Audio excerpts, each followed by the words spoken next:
So yun mga Kanonis TV, nandito tayo ngayon sa Tandang Sora. Sa customer ko sa Caldasam Department Store. Wow!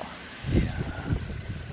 So, naantay ko lang yung accountant para maano yung koleksyon natin. Yan. Sa gustong bumili ng mga kagamitan sa bahay, ayan yung mga paninda nila. Mga lamisa. Wow! At saka drawer, mga lagayan ng plato. Ayan ang mga lamisa. Upuan, ironing board, saka electric fan. Yes! Yan. Mga pressure cooker. Pumunta lang kayo sa Caldasam Department Store. Yan. Para makabili ng mga gamit. Yan.